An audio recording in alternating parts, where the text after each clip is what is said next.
Hello everyone, I'm going to talk about the credit crunch in MSME sector.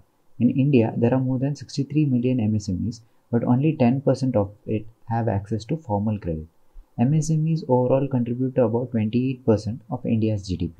So it is essential that MSMEs have access to credit for the economic growth of the country. The economic slowdown along with COVID-19 has severely impacted this already cash-strapped sector. Though the government has already announced a 3 trillion collateral-free credit package, it will only affect those businesses that are already in the formal credit net. Let us look at what are the barriers to credit for the MSMEs. First is irregular and unpredictable cash flows. Daily sales of these MSMEs are just enough to fund purchases of goods for the next day so that they don't have enough cash to invest and grow their businesses. Second is little or no collateral. Absence of any collateral to offer as security increases the perceived risk and the cost of credit to the borrower. Cash heavy. Most of these businesses are cash heavy businesses.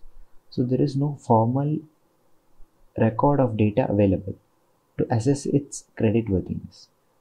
Fourth is poorly designed credit products. Most of the credit products are designed for large businesses. So they are based on monthly repayment basis, whereas in MSME sector, the cash flows are highly irregular. So the answer to this solution can be cash flow based credit. Traditionally, it is used for mid and large corporates. Cash flow based credits tries to lend credit after careful analysis of cash flows of the company. The analysis gets better with more and more historical data available. This can then be projected using an AI or ML algorithm to analyze the creditworthiness of the borrower. Let us look at the elements of cash flow based credit. There are three central requirements to make a cash flow based credit possible in the unorganized sector. They are: number one, availability of cash flow data. This heavily depends on how small businesses are moving away from cash business to digital payments. So, over the past few years, digital payments has picked up rapidly in India, especially after demonetization. This will help in keeping a record of the transactions of MSME sector.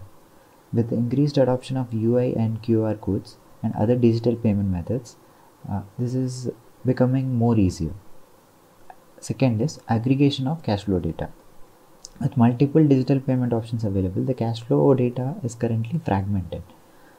GSTN can offer data about the payables and receivables of a company, but for a lender to make an informed decision on extending credit, data from other sources also should be available, and it should be made available in an aggregated form.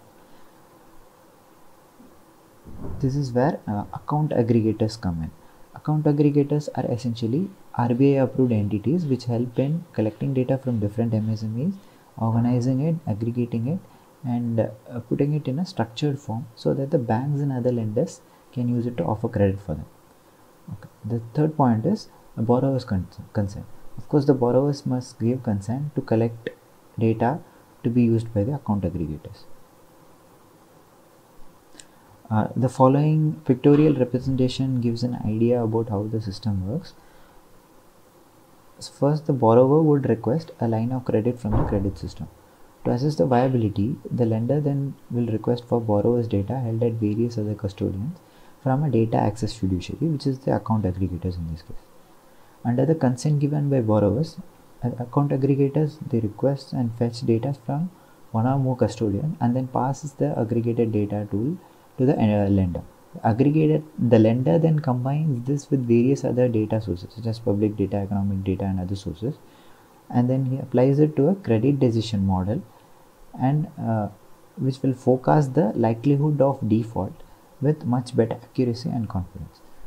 This forecasting will eliminate or at least mitigate the need for collateral. Real-time access to data can also be used in loan monitoring, thereby giving out early warning signals on possible defaults. So this can be one solution for the issue. Thank you.